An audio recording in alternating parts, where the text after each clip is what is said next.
តែគេឃ្លាតទៅឆ្ងាយខ្ញុំមិនបានដឹងខ្លួនខ្ញុំត្រូវយំខ្ញុំសង្ស័យ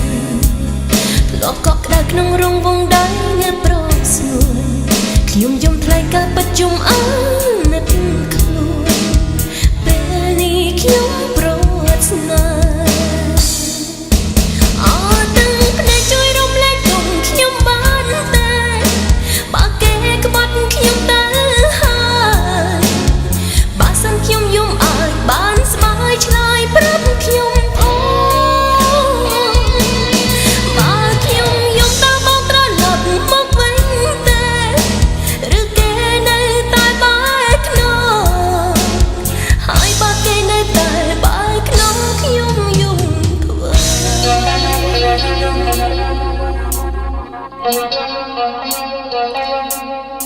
រឿងដើមខ្ញុំការទុកធំត្រូវយំស្ទើរតែរៀងរាល់ថ្ងៃតែខ្ញុំយំក៏ព្រមតែគេឃ្លាតទៅឆ្ងាយ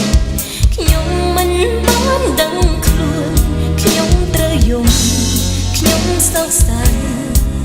ធ្លាប់កក់ក្ដៅក្នុងរង្វង់ដៃអ្នកប្រស្ងួនខ្ញុំយំថ្លៃការពិតយំ